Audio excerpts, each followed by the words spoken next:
Há elementos na arquitetura e na construção que caem no gosto popular e também para profissionais que às vezes cansam e caem em desuso. Muitas vezes porque surgem alternativas melhores, coisas mais avançadas, coisas mais baratas, mais eficientes, e também às vezes porque as pessoas querem tanto ter aquele item que acabam usando demais e em lugares inadequados. Neste vídeo aqui eu vou falar de 5 elementos que estão em desuso ou estão sendo menos usados na arquitetura, principalmente interiores. Então vem comigo para o vídeo.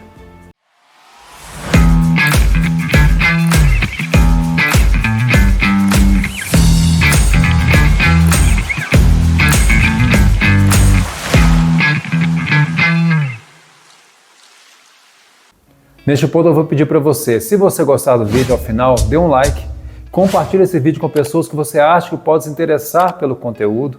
Aqui eu dou dicas de construção, de arquitetura, de interiores, falo de tendências, também daqueles projetos tipo Faça Você Mesmo. Então se você achar que alguém pode se interessar por isso aqui, compartilhe esse vídeo com essa pessoa, também nos seus grupos. Às vezes alguma pessoa ali pode querer ver uns vídeos aqui, então eu peço essa ajuda para você.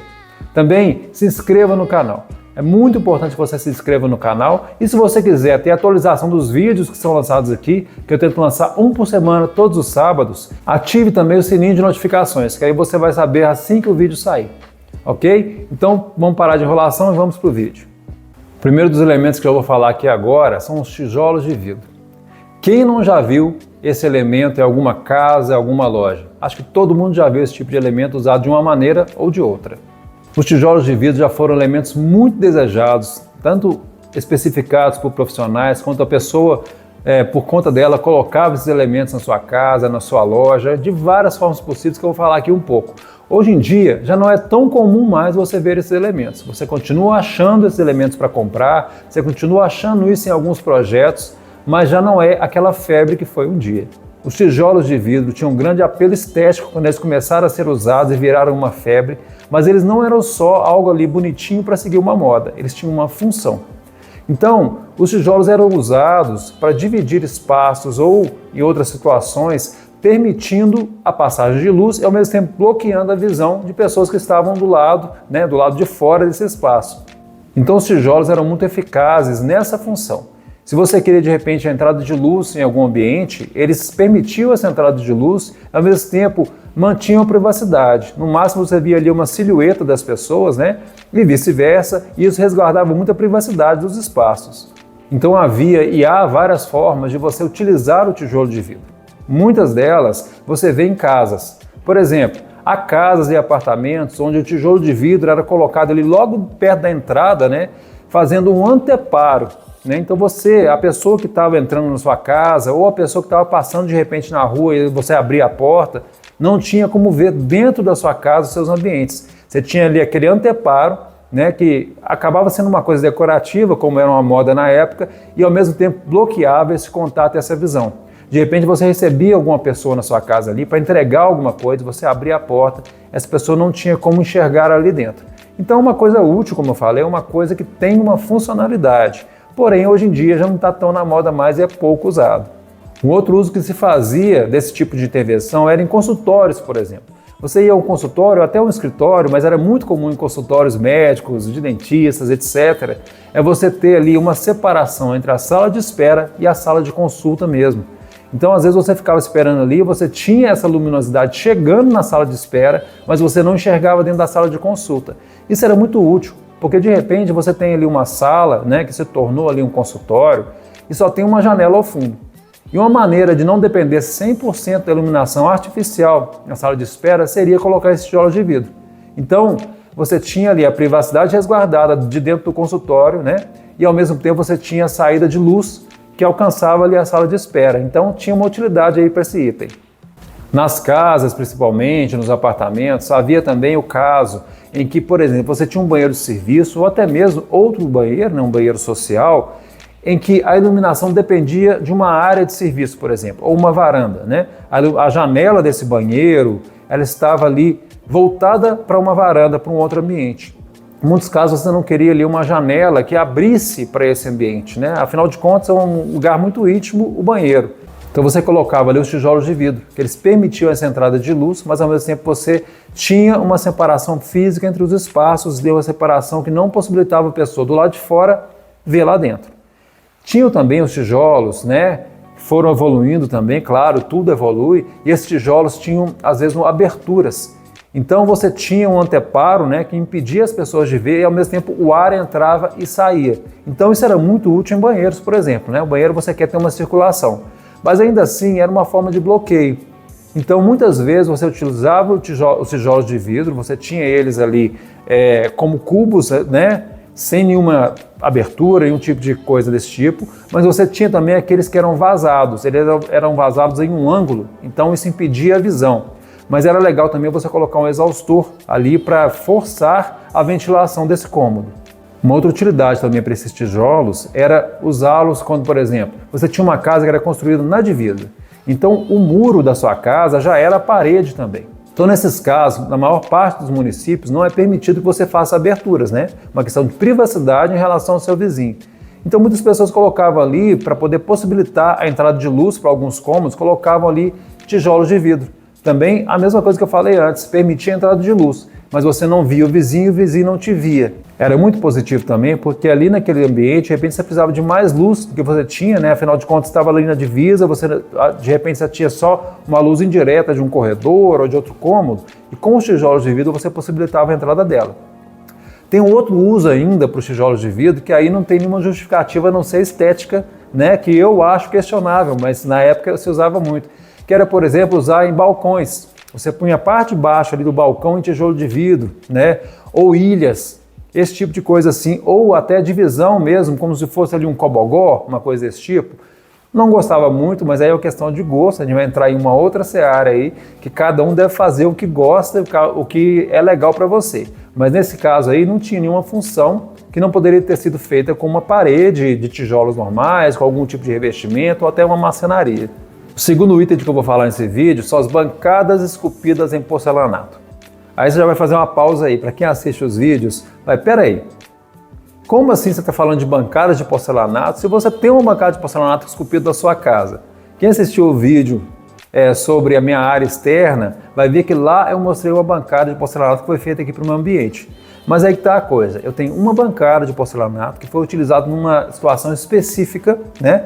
E também com alguns cuidados. Então eu já expliquei sobre essa bancada em outro vídeo, vale a pena voltar lá e dar uma olhada, vou até deixar o link aqui em cima.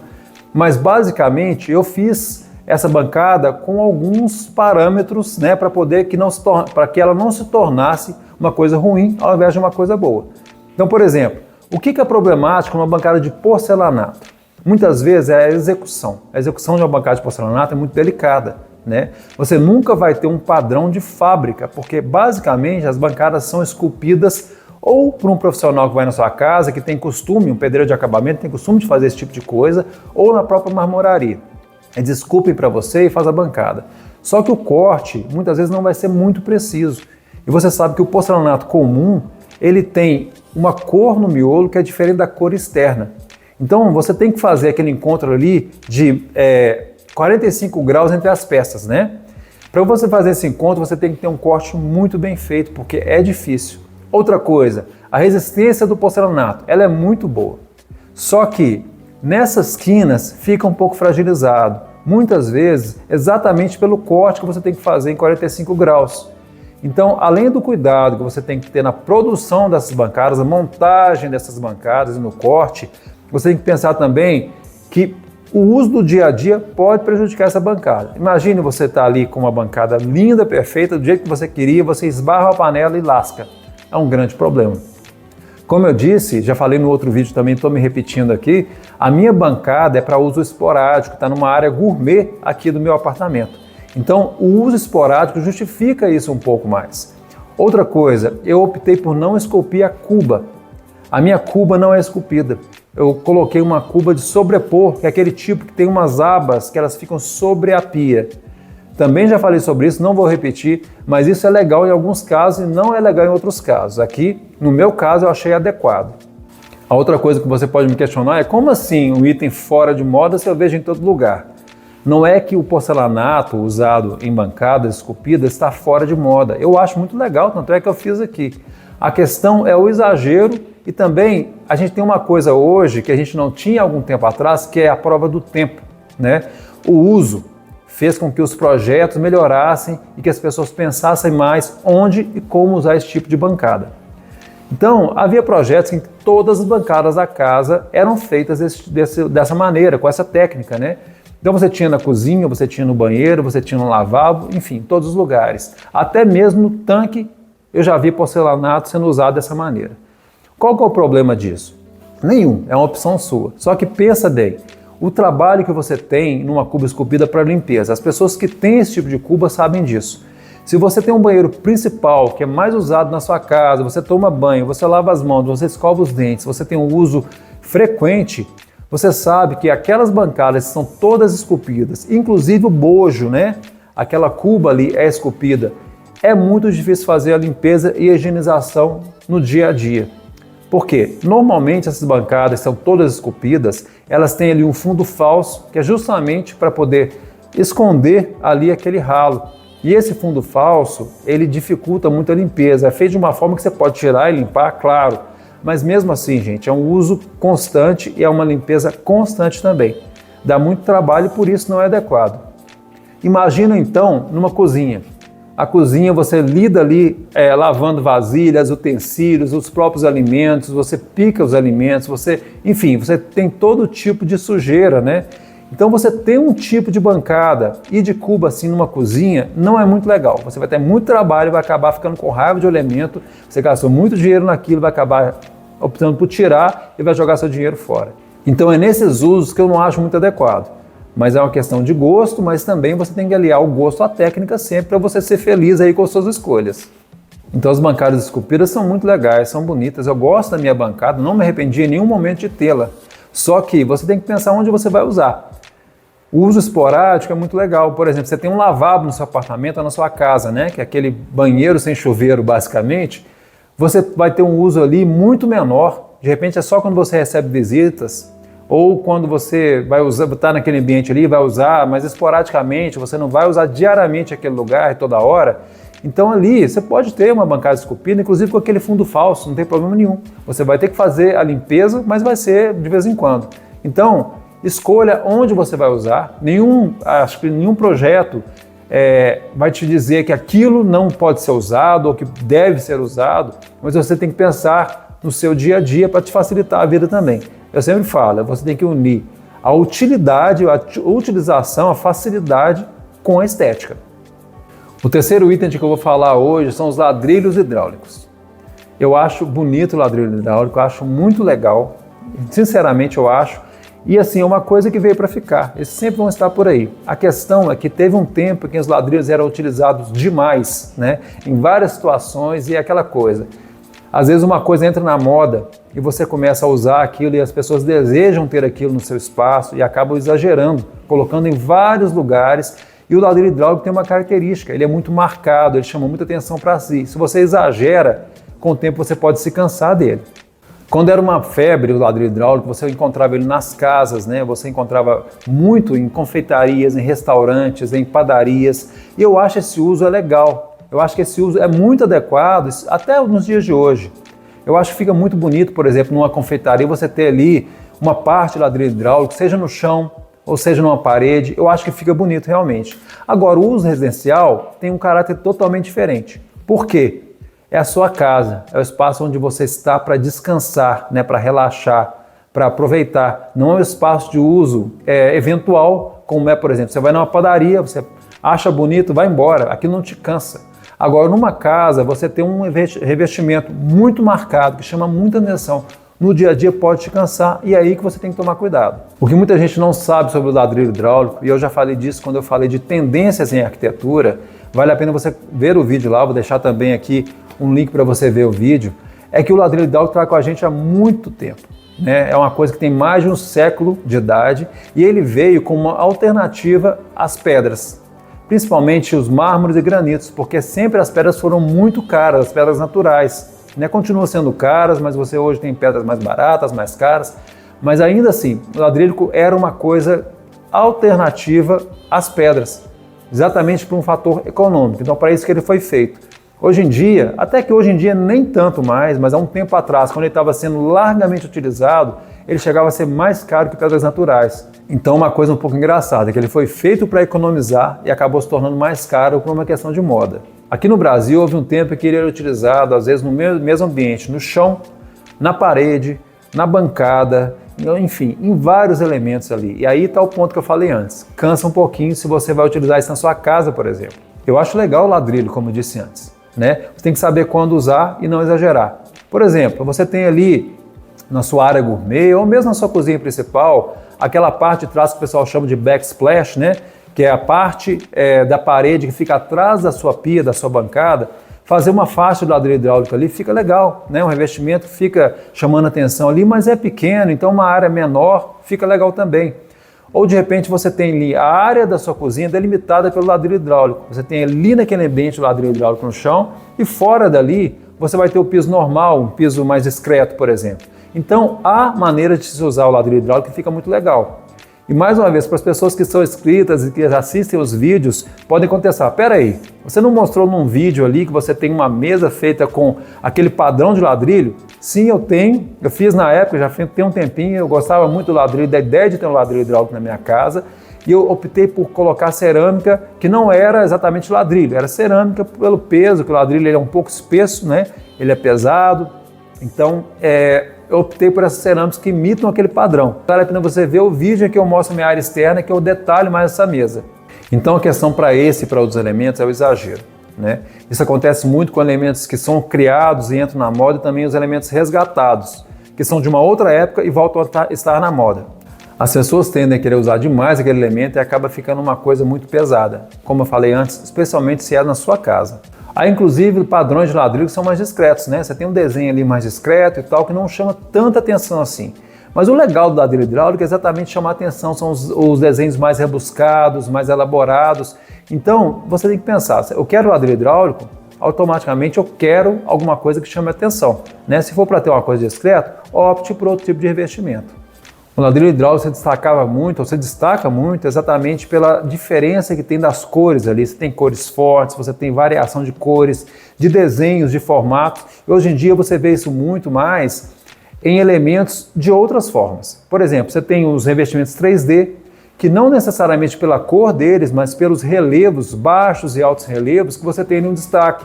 Ou texturas. Você tem marcenaria com texturas diferentes, você tem pisos e também azulejos com texturas diferentes, então você tem outras formas de chamar atenção que são legais também.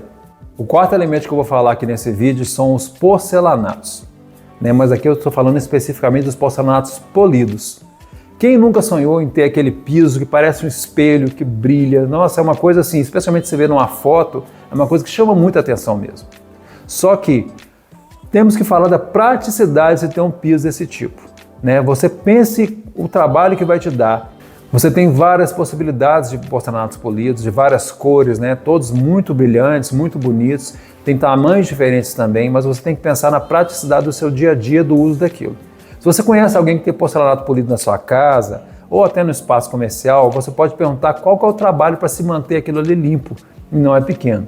Se você tem um porcelanato ali de uma cor clara, por exemplo, e você tem um cabelo escuro, caiu um fio de cabelo ali, você vai ver, vai chamar atenção, você vai ter que limpar. E a gente perde cabelo o tempo inteiro, né? Então, você vai ter aquilo ali sempre precisando de manutenção, que não é legal. Ao contrário também, se você tem um cabelo mais claro e o porcelanato é escuro, vai aparecer demais. Mesma coisa para a poeira. A poeira se destaca muito nos porcelanatos escuros. Então é uma constante fonte de trabalho para você se você quer muito ter esse tipo de porcelanato na sua casa. Mas aqui eu estou falando de pisos. O porcelanato polido, gente, ele é muito bonito, não estou falando para não usar. Mas de repente você pode aliar a beleza, a estética daquele elemento com o uso mais adequado para ele.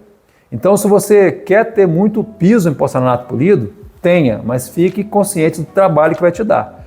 Eu sou favorável, por exemplo, apesar de eu gostar mais de porcelanatos que são mais foscos, eu sou a favor, por exemplo, de você fazer uma bancada de banheiro ou uma bancada de cozinha em porcelanato polido.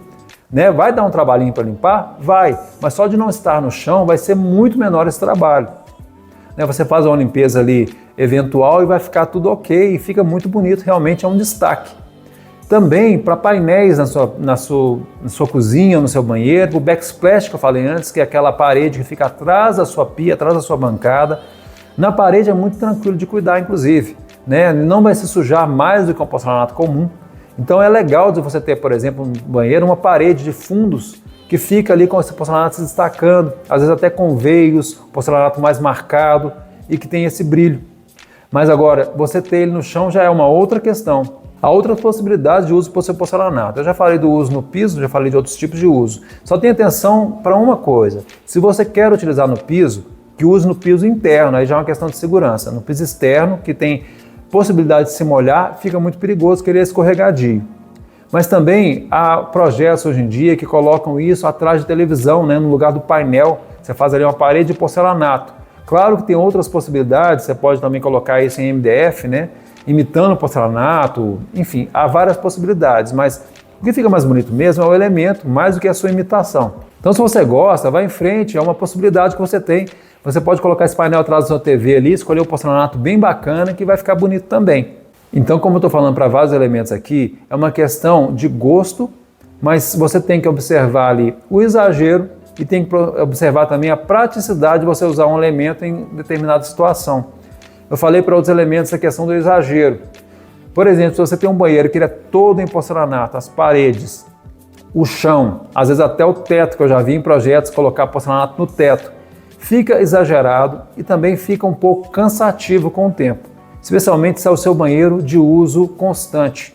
Se é o seu lavabo, menos mal. Mesmo assim, eu não sou favorável, mas é uma escolha, uma questão de gosto. Para o chão, eu já falei, não é questão nem de gosto, mas sim uma questão de praticidade do seu dia a dia. O quinto elemento que eu vou falar aqui nesse vídeo são as fitas de LED. O LED está por aí há algum tempo e é a maneira mais eficiente de iluminar um espaço. Você tinha algum tempo atrás as lâmpadas incandescentes, né? Que são aquelas lâmpadas que têm um filamento dentro delas que se aquece e produz luz.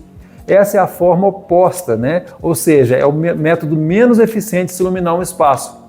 Elas geram muito calor. Isso é ineficiência, porque as lâmpadas são feitas para iluminar. E a maior parte da energia que você paga por ela muito caro vai ali se transformar em calor e a menor parte vai se transformar em iluminação. Já o LED é extremamente eficiente porque ele produz pouquíssimo calor e produz muita iluminação.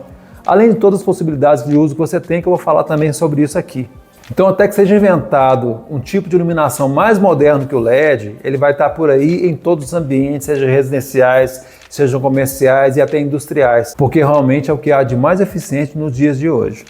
A iluminação sempre foi algo funcional, ou seja, útil para iluminar os ambientes e também algo que apoiava o lado estético ali do seu ambiente. Por exemplo, para iluminar uma parede que você queria destacar ou para iluminar um objeto de decoração, um quadro. Com o desenvolvimento dos LEDs, que antes você encontrava só em lâmpadas e hoje você tem as fitas, se criou uma nova maneira de fazer projetos luminotécnicos.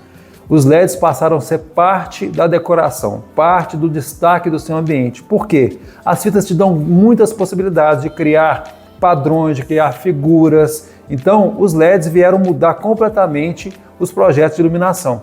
A questão é que hoje se usa o LED em tantos ambientes, tantas formas diferentes, cores variadas, que eles roubam um pouco a função, entre aspas, da decoração da sua casa. Às vezes você tem objetos de decoração muito legais que você quer destacar, e quando você tem aquele projeto luminotécnico que põe LEDs de todas as cores, LEDs no seu teto, na sua parede, no seu piso, eles roubam um pouco a cena, né? E eu falo sempre, é o ambiente da sua casa, você tem que pensar se aquilo ali vai ser legal para você, se vai ser relaxante, né? É uma outra coisa falar de um ambiente comercial que você quer chamar a mesma atenção, ou um ambiente que é tecnológico, né? Você quer chamar atenção para a tecnologia. Agora, na sua casa, tome cuidado. Os objetos de decoração não são tão agressivos assim, entre aspas, para a sua visão. Agora, a luz é. Então, se você vai fazer um projeto que tem vários elementos de LED ali, pense se aquilo é o mais adequado para você. Claro que você tem a liberdade de apagar de repente uma parte, acender só quando você quer, mas se você tem uma coisa ali que tem uma função, é legal você utilizar, certo? Então, se você vai deixar o LED apagado, é melhor não tê-lo. Então, os LEDs não estão saindo de moda, não vão ficar fora de uso, né? Porque eles são muito eficientes e são muito úteis. A questão é o exagero sempre, né? Então, você, hoje em dia, vê menos projetos que tem LED em todas as partes.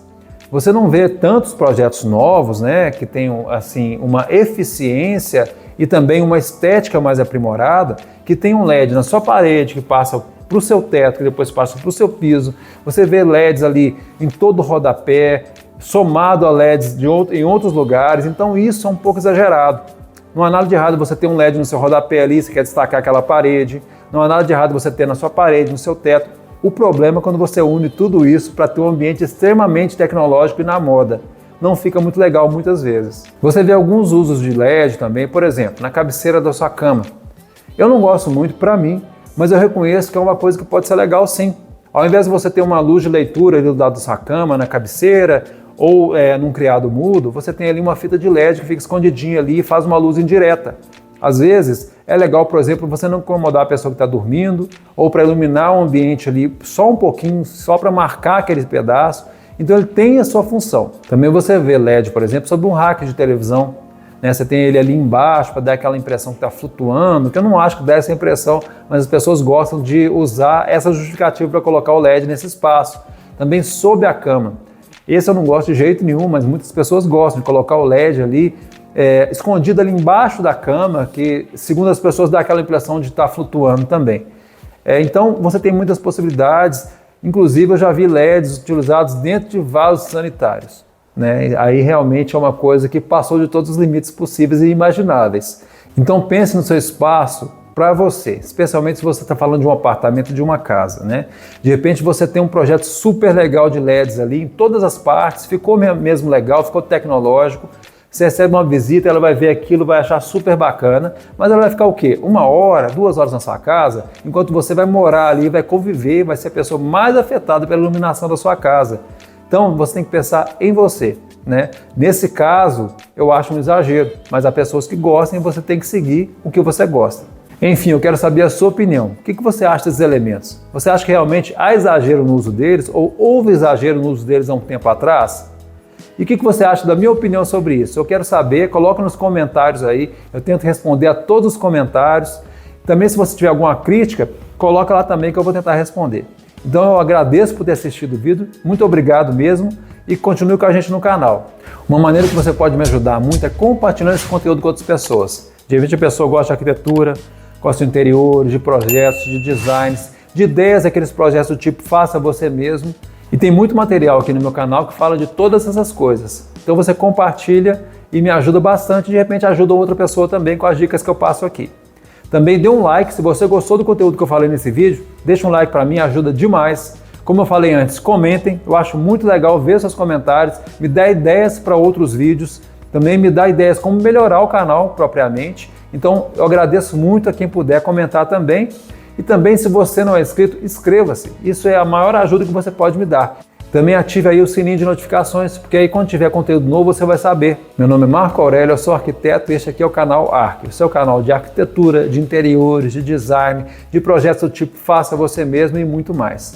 Um grande abraço e até o próximo vídeo.